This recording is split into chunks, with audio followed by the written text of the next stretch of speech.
안녕하십니까. 통일전망대 김필국입니다. 차미연입니다. 한미 정상의 워싱턴 선언 채택 이후 북한이 연일 격앙된 반응을 쏟아내면서 반발하고 있습니다. 김여정 부부장은 막말 비난을 퍼부었고 한미 정상을 겨냥한 듯한 허수아비를 불태우는 화형식도 열렸습니다. 결정적 행동, 제2의 임무 같은 표현도 써가며 위협 수위를 높였는데요. 김세로 기자, 하나씩 살펴볼까요? 네, 워싱턴 선언 채택 이틀 뒤인 지난달 29일 북한 김여정 부부장은 입장문을 발표했는데요. 주변 정세가 불안정한 흐름에서 벗어날 수 없게 됐다고 맹비난했습니다. 극악한 대조선 적대시 정책에 집약화된 산물로서 동북아시아 지역과 세계의 평화와 안전을 더 엄중한 위험에 노출시키는 결과.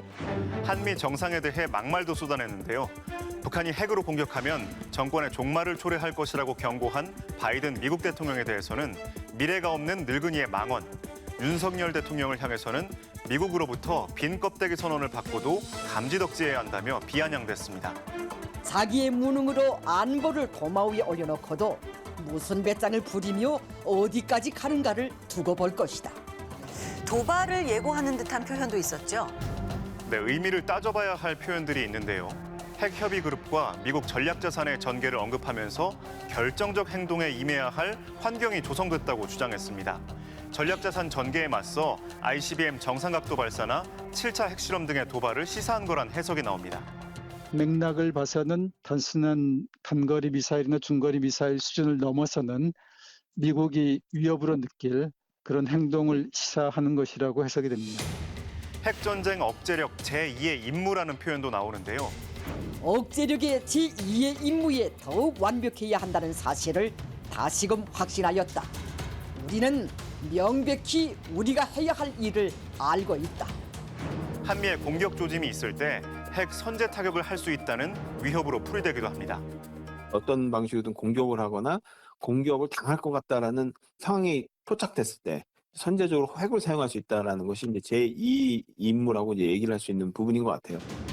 김여정은 또 한반도의 전략 자산이 전개될수록 그에 정비례해 대응할 것이라고 언급했는데 긴장 고조의 책임을 한미에 돌리면서 도발 명분을 쌓으려는 의도로 보입니다.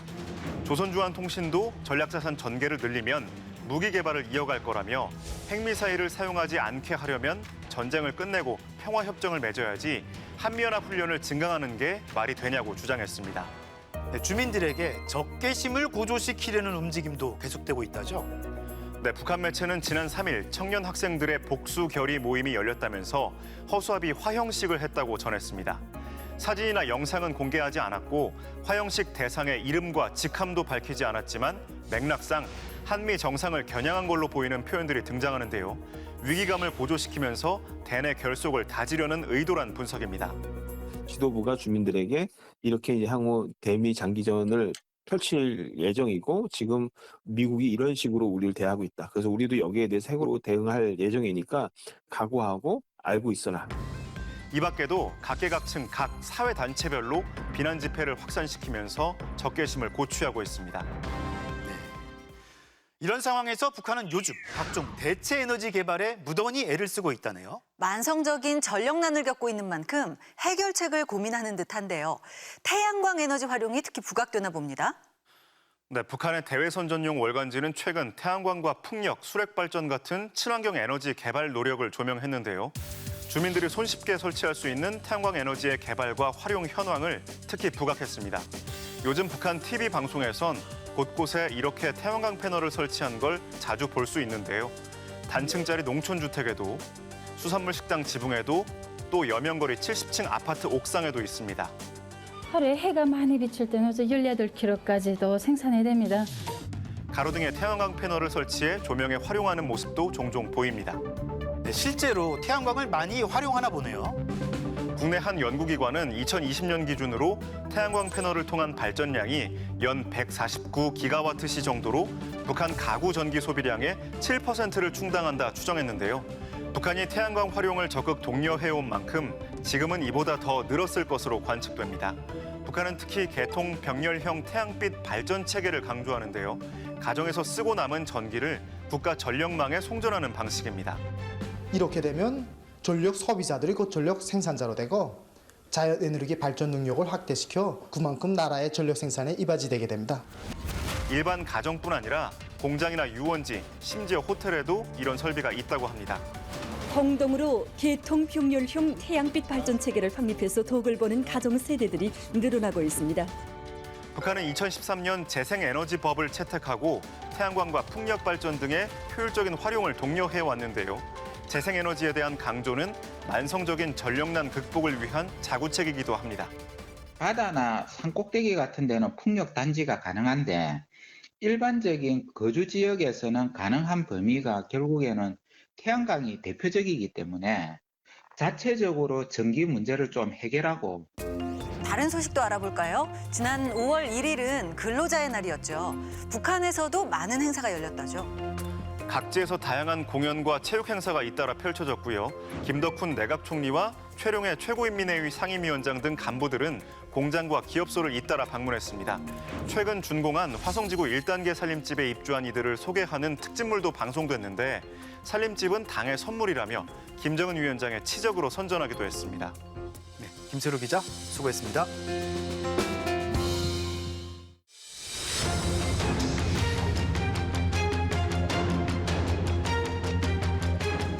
사이버전은 핵미사일과 함께 무자비한 타격 능력을 담보하는 만능의 보검이다. 북한 김정은 국무위원장의 말입니다. 북한은 사이버 능력을 활용해서 각국의 자산과 중요 기밀을 탈취하고 있는데요.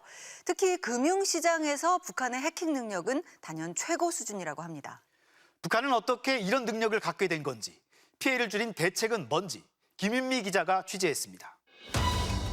우크라이나 전쟁에 대한 전문가의 의견을 묻는 이메일 한 통. 하지만 이 첨부 파일을 여는 순간 사용자 정보와 키보드에 입력한 내용이 통째로 넘어가는 키로깅 악성 코드에 감염됩니다. 분석 결과 범인은 북한의 해커 조직으로 알려진 김숙희로 추정됐습니다. 최근 대북 전문가, 정부 출연 기관 관계자들에게 이런 악성 코드 이메일이 집중 발송되고 있습니다. 너무나 북한이 사이버 공격이 제도화가 돼가지고 거의 셀 수 없을 만큼 됩니다. 글자 모양을 그러니까 L 같은 거를 1로 바꾼다든가 이메일 내가 아는 사람의 이메일이랑 비슷하게 느껴지도록 하는 거죠. 그래서 저희들은 이제 아는 분이나 아니면 미리 연락 온 거 아니면은 이메일을 잘 확인을 안 합니다. 2004년 전 세계 사이버 공격 중 북한 소행으로 된 것은 1년 동안 단 5건. 하지만 최근 비약적으로 늘어나 2021년에는 하루 평균 4대건, 총 1,462건으로 급증했습니다. 공격 횟수만 많은 게 아닙니다. 우리의 청와대, 국회, 국방부 등 국가 기관은 물론 김정은을 희화했다는 이유로 영화사를 해킹하고 지하철, 항공우주, 원자력, 바이오 등 분야를 가리지 않고 해킹하며 정보 탈취와 사회 교란을 시도하고 있습니다. 특히 금융사기 분야에서는 세계 최고 수준입니다. 지난해 미국 하버드대 케네디 스쿨 벨퍼 센터가 발표한 국가별 사이버 역량 지표에 따르면 북한의 사이버 금융 해킹 역량은 60점 만점에 50점으로 2위인 중국을 크게 앞질렀습니다. 북한이 계속 핵이랑 미사일 도발을 하면서 국제적으로 금융 제재 이런 부분이 굉장히 강하게 들어온 거죠. 그런데 북한 해킹을 하고 사이버 공격을 하다가 이게 돈벌이 수단이 된다는 거를 알게 된 거예요. 2022년 한 해 전 세계에서 해킹으로 도난당한 가상화폐는 38억 달러. 우리 돈 약 4조 6천억 원 정도인데 그중 40%가 넘는 2조 원을 북한이 탈취한 것으로 추정됩니다. 북한이 1년 수출에서 벌어들인 수익보다 훨씬 많습니다. 북한의 총 수출 규모 이런 것들이랑 비교를 해본다면 이 돈이 미사일과 핵 개발에 들어갔을 것이다라는 추측을 충분히 할 수 있다는 생각이 들고요. 전문가들은 북한 사이버 공격의 무서움은 치밀하고 정교한 사전 계획에 있다고 말합니다. 2016년 2월 4일 목요일 오후 8시 반. 은행 직원들이 모두 퇴근한 방글라데시 중앙은행 내부망에 해커가 잠입했습니다. 해커는 이미 훔쳐낸 스위프트 국제거래 코드 정보로 미국 뉴욕 연방은행에 맡긴 돈 8,100만 달러, 우리 돈 1,000억 원을 필리핀 마닐라 은행으로 이체합니다. 이 돈은 다시 한 카지노 계좌로 옮겨졌고 여기에서 돈 세탁을 거쳐 어딘가로 사라졌습니다. 북한의 소행으로 추정되는 이 금융범죄는 치밀하고 정교한 계획 아래 실행됐습니다. 이 방글라데시 사례는 북한 해커들의 놀라운 실력을 보여주는 거다라고 평을 할 정도예요. 미국 연방은행의 이제 그 영업 시간이 끝난 시간대를 이용해서 돈을 탈취하려고 했다는 거. 그러니까 이제 어떻게 보면은 국제적인 금융에 대한 모니터링 체계의 사각지대를 이용한 거죠. 금요일부터 휴일이 시작되는 방글라데시 은행은 전날 밤늦게 이루어진 인출 명령을 알지 못했고 이후 미국 뉴욕 연방은행이 주말 휴무로 감시가 허술한 틈을 타 설 연휴인 필리핀 마닐라에서 돈 세탁을 하기까지 해커는 최소한 닷새간 돈의 움직임을 감춘 겁니다. 북한은 지난해 3월에도 하루 활성 이용자가 200만 명이 넘는 인기 게임 엑시 인피니티에서 6억 달러 이상의 가상화폐를 훔쳐낸 것으로 추정되고 있습니다. 해킹은 서로 다른 가상화폐를 교환하는 일종의 환전소인 브릿지라는 곳에서 발생했습니다. 돈을 찾으려면 브릿지의 수많은 검증 컴퓨터 중 절반 이상의 승인을 받아야 하는데 이 게임 업체의 검증 컴퓨터는 9개에 불과했습니다.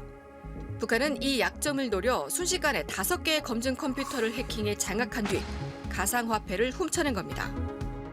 블록체인 관련된 그 업체들이 다 신생 업체다 보니까 구인 구직 같은 것들을 많이 하고 있습니다. 그러다 보니까 이제 북한 해커들은 구직자처럼 위장을 한 해킹 메일들을 발송을 하고 열람을 하면 악성 코드에 감염돼서 전 세계의 암호화폐 관련 업체들을 초기부터 오랜 기간 관찰하면서 집요하게 취약점을 찾아내 공략한다는 겁니다.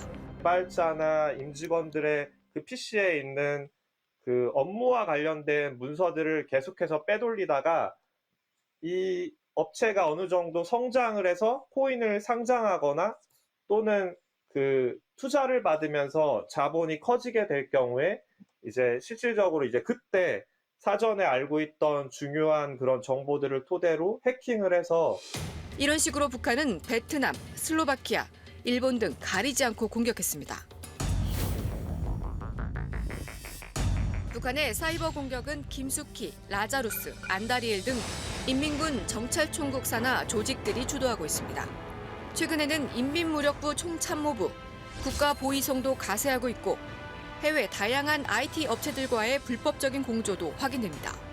지난해 미국은 북한의 블록체인 기술을 넘긴 이더리움 출신 전문가를 적발해 징역형을 선고했습니다. 또 북한이 탈취한 가상화폐를 세탁하는 데 가담한 해외 기업들을 미국의 제재 리스트에 올리기도 하는 등 북한의 사이버 범죄에 대한 대응을 강화하고 있지만 북한의 해킹에 대응하기는 쉽지 않습니다. 북한의 사이버 위협은 단순히 가상자산에 대한 탈취 이것뿐만이 아니고 뭐 사이버 첩보 활동도 하고 있고요. 국가 인프라라든지 이제 공급망에 대한 공격도 열심히 하고 있거든요. 그래서 공격의 형태라는 것이 너무 다양하고 북한이 국가 역량을 동원한 사이버 범죄의 피해를 최소화하기 위해서는 정부의 여러 기관들이 파악한 관련 정보들을 민간과 즉각 공유하는 시스템과 대응 훈련이 시급하다고 전문가들은 지적하고 있습니다. 통일전망대 김유미입니다.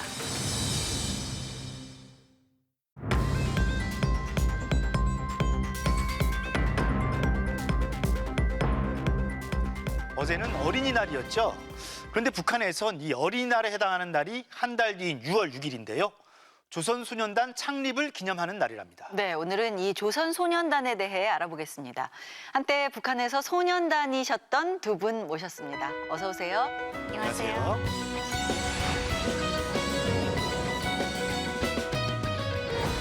소년단이라는 말만 들어도 우리는 자동적으로 방탄소년단, 그렇죠. BTS가 떠오르잖아요. 맞습니다. 북한에서는 조선소년단이라고요? 사실은 방탄소년단 이야기를 들었을 때 소년단은 북한이 원조인데 이런 생각을 했었거든요.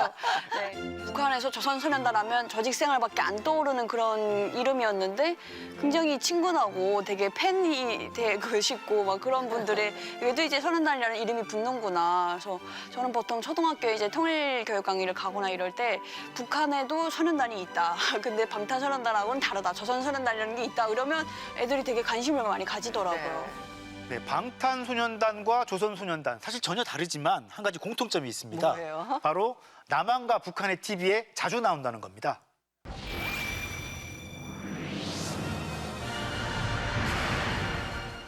경사스러운 명절인 태양절을 맞으며 각지 소년단 야영소들에서 첫끼 야영이 시작됐습니다.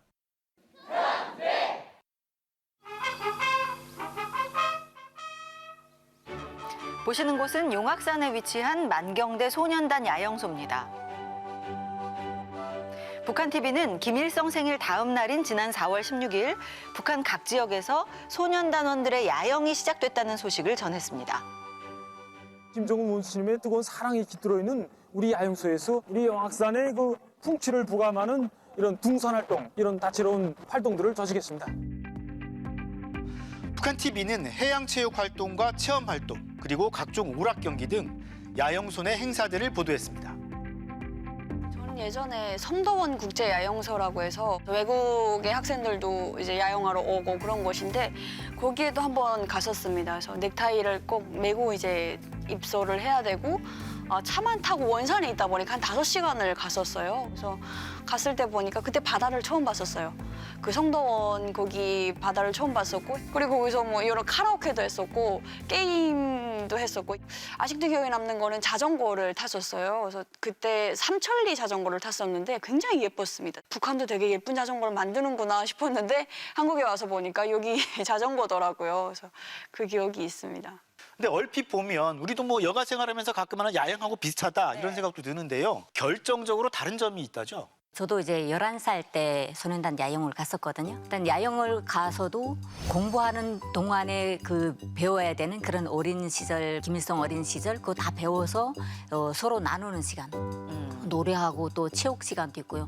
야외 야영 같은 경우는 정말 밤에 애들이 그 산새들이 날아다니고 짐승이 막 뛰어다니고 놀라서 막 우는 애들이 엄청 많거든요. 어린 애들이 가니까. 근데 그런 경험도 좀 있습니다. 여기는 이제 한국에서는 좀 잘 놀다 오자 이런 의미가 좀 크다면 북한에서 저희도 야영을 갈 때 기준이 있었어요. 되게 공부를 잘하고 모범적인 학급이 야영에 선발이 되어서 야영권을 가지고 다녀올 수 있었던 거거든요. 거기서도 생활청화를 했어요.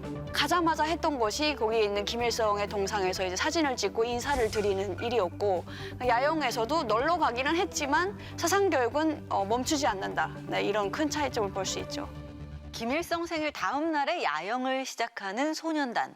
그런데 이 소년단에서는 이때 또 다른 중요한 행사가 있다고 합니다. 여기는 평양의 명문 학교인 창덕학교입니다. 김일성이 공부했던 곳으로 알려져 있는데요. 이곳에서 김일성 생일을 맞아 소년단 전국연합 단체 대회가 열렸습니다. 평양시안의 학생 소년들, 조선 소년단에 입단하는 학생들이 대회에 참가했습니다. 나는 위대한 수령 김일성 대원수님께서 세워주시고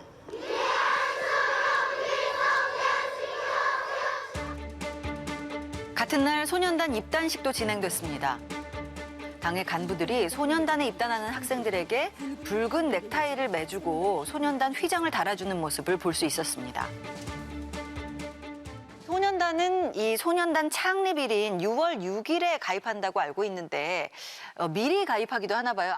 2월 16일은 김정일 생일, 또 4월 15일은 김일성 생일 이러니까 제일 먼저 모범적인 애들이 2월 16일에 가입을 하게 되고요. 그 다음 두 번째가 4월 15일, 그리고 6월 6일에는 진짜 그 북한에서는 찌꺼기들이 6월 6일 날에 그 소년단 입단한다고 하거든요. 저는 4월 15일에 했습니다. 저희 때는 2월 16일에 입단하는 게 없었어요. 70년대 초였으니까 소년단 창립대회 열고 소년단에 입단하는 아이들을 지역 간부들이 나서 넥타이 미어주고 조선소년단 입단 선서, 나는 조선소년단에 입단하면서 뭐 이런 그 선서를 다져요.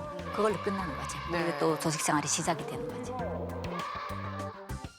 저는 이제 2월 16일에 입단을 했었거든요. 한 3단계에 걸쳐서 시험을 보거든요. 상급생 언니 그 오빠들의 교실에 가서 잘 외웠는지, 입단서서 잘 외웠는지, 뭐 소년단 휘장에 담긴 뜻, 넥타이에 담긴 뜻 뭐 다 물어봐요. 그래서 그때 이런 일이 있었어요. 저희 같이 그 공부한 친구 중에 북한 소년단 당시 구호가 그때가 이제 공산주의 건설의 후비대가 되기 위하여 항상 준비하자였거든요. 만 9살도 안 됐던 나이에 뭘 알겠습니까? 그래서 공산주의 건설의 후대비가 되기 위하여 항상 준비하자라고 얘기를 했던 거예요. 그래서 그게 되게 두고두고 남았던 그런 일화가 있기도 합니다.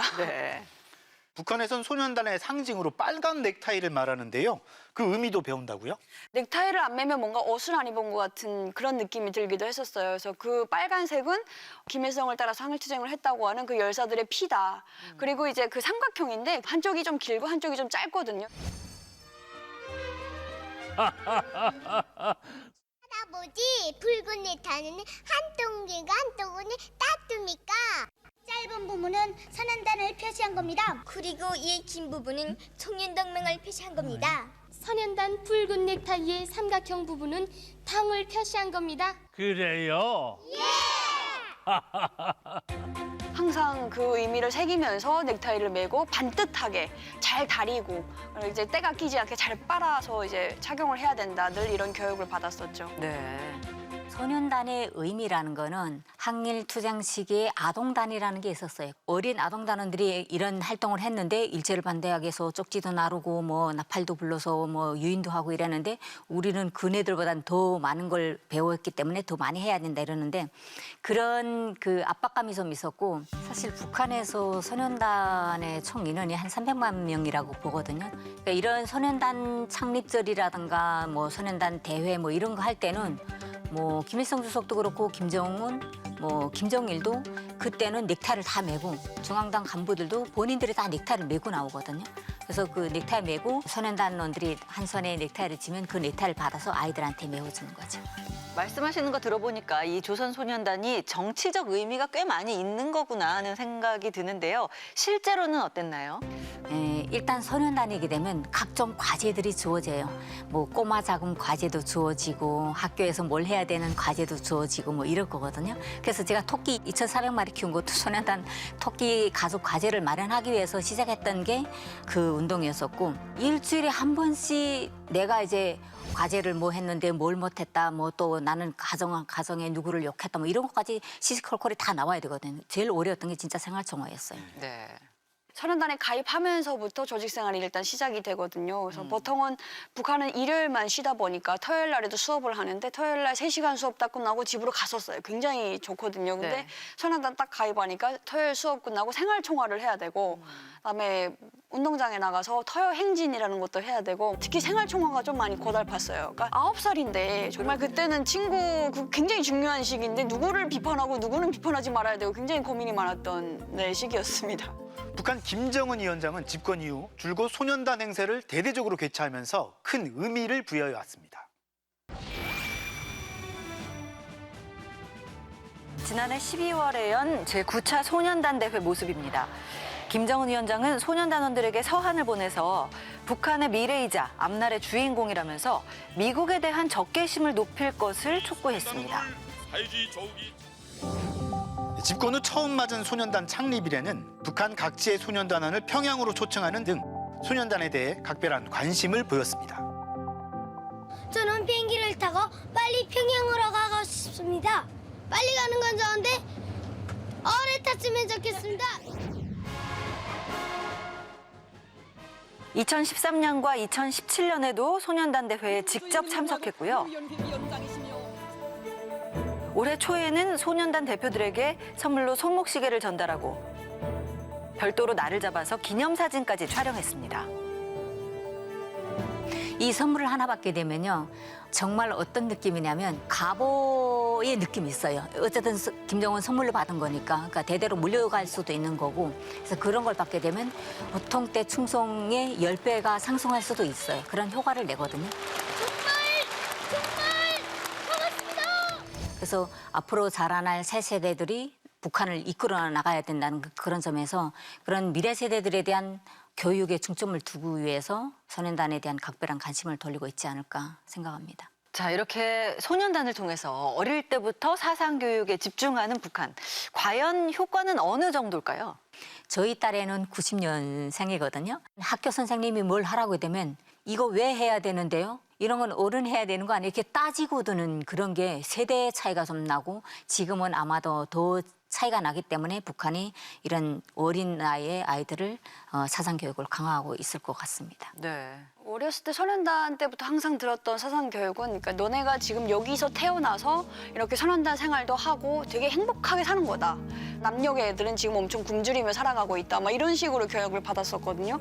결국엔 나중에 다 그게 깨지거든요. 성인이 되면서 장기적으로 봤을 때 언젠가 이런 교육을 받은 애들이 나중에는 꼭 이 의문을 가지게 되고 북한 어떤 그런 정권이라든가 사상 교육에 대해서 굉장히 믿지 않게 되는 그런 시기가 오지 않을까라는 측면에서 봤을 때 크게 효과가 없지 않을까라는 생각이 듭니다. 네.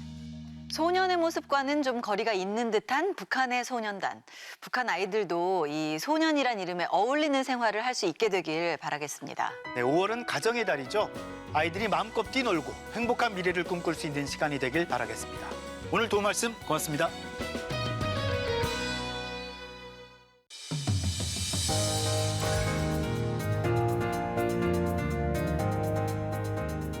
계절의 여왕 5월이 됐는데요.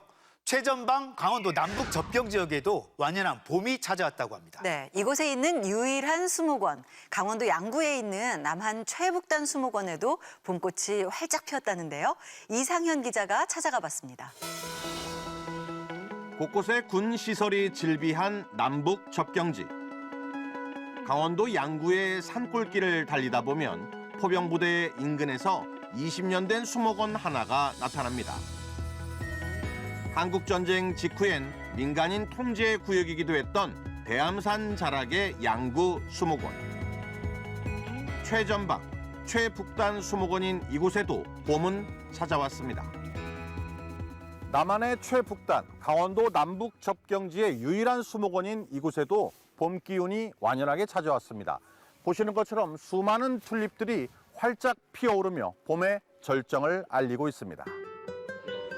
수목원 입구는 오색 찬란한 튤립, 봄꽃들 사이로 색색의 바람개비들이 살랑이는 봄바람, 지저귀는 새소리와 함께 나들이객들을 반갑게 맞이하고 있었습니다. 아무래도 공기가 엄청 좋은 것 같고 최북단이다 보니까 조금 쌀쌀한 감이 없지 않아 있긴 한데 좀 괜찮은 것 같아요. 그 옆쪽으론 우리나라의 높은 산지에서만 자라고 가을에 개화한다는 세계적인 희귀종 금강초롱이 가로등으로 대신 꽃을 피우며 아쉬움을 달래주었고요. 역시 해발 1000m 이상의 우리나라 고산지대에만 서식하고 소나무와 달리 잎끝이 부드러워 크리스마스 장식용으로 세계적 인기를 끈다는 구상나무 수백 그루가 가지런히 도열해 있었습니다. 우리나라 나무이면서 1000m 이상 고위대에서만 살아갈 수 있는 나무이기 때문에 일반인들을 만나보기 쉽지 않지 않습니까? 최북단에 위치하면서도 그나마 온도차가 일반 남쪽 지역보다 좀 양호한 위치에 있기 때문에 구상나무가 잘 자라요. 그러니까 일반 탐방객들이 쉽게 만져보고 체험해 볼 수 있도록 이렇게 쫙 조성해 놓은 거죠. 좀 더 올라가면 나타나는 야생화 군락지. 수많은 야생식물 사이에서 주로 북한 지역에 서식한다는 멸종위기 토종 자생식물이자 천연기념물인 개느삼이 노란 꽃을 활짝 터뜨리며 존재감을 뽐내고 있었고요. 휴전선 같은 굉장히 북반구에 위치한 최북단 식물이지 않습니까? 그래서 양구수목원에 오시면 북반계 식물하고 남반계 식물 같이 볼 수 있는 장점이 있는데 그중에 대표적인 게 이 개느삼이라고 할 수 있겠죠. 이런 북방계 식물들 옆 연못에선 북방산 개구리가 낳은 올챙이들이 꼬리를 이리저리 흔들어대며 최북단 수목원의 운치를 한껏 돋우고 있었습니다. 높은 지대다 보니까 공기도 춘천도 좋지만 공기도 더 좋은 것 같고. 좀 틀리게 자연 그대로의 수목에 돼 있는 게 좀 이색적이에요. 여기는 청정해라니까 그러다 보니까 때가 덜 묻은 그런 꽃들이 많다고 느끼네요. 보기 드물게 커다란 수령 200년이 넘었다는 우리나라 자생식물 수수꽃다리는 만개한 꽃을 통해 특유의 은은한 향을 선사했고 크고 작은 분재들 사이에선 기이한 모양의 향나무와 400년의 수령을 자랑하며 용트림하던 고목 한 그루가 특히 눈에 띄었습니다. 애기들하고 같이 놀 수 있는 공간도 있고 그리고 또 뭐 꽃 이런 것들도 볼 수 있어가지고 좀 제일 좋은 것 같아요. 근데 기대 안 하고 왔는데 기대 이상으로 예뻐서 기분이 좋아지는 느낌이요. 이런 북방 생태계, 특히 신비의 장소가 된 비무장지대 DMZ 생태계에 대한 전시 공간도 마련돼 있었는데요. 특히 식물뿐만 아니라 사냥처럼 DMZ에 서식하는 야생 동물들도 가까이서 보고 느낄 수 있도록 해놓았습니다. 이 주변에 서식하고 있는 동물들이 예를 들어서 옥류에 걸렸거나 탈진해서 죽었거나 이런 것들을 수집을 해가지고 박제를 만들어 놓은 전시 공간이에요. 그래서 우리가 평상시 정말 접하거나 볼 수 없는 많은 동물들의 모습 이런 것들을 직접 여기서 이렇게 눈으로 관찰하면서 보실 수 있는. 봄, 여름, 가을, 겨울 사계절 내내 즐길 수 있다는 썰매 체험장. 너탈 거지? 재밌네. 너무 무서웠어. 마술 공연.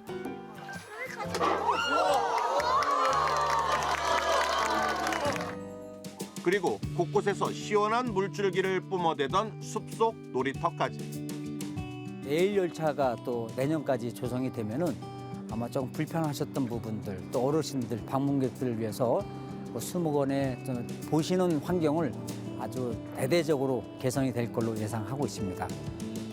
그렇게 되면은 그 수목원에 있던 또 담겨져 있던 숨어져 있던 자연을 아마 본인들이 보시면서 스스로 좀 힐링이 되는 그런 우리 수목원이 되지 않을까 싶고요.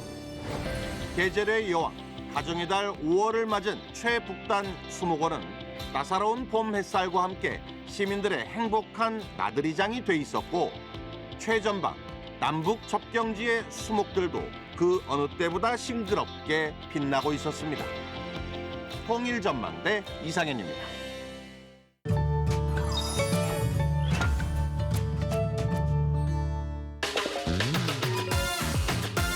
철꽃이요. 철새?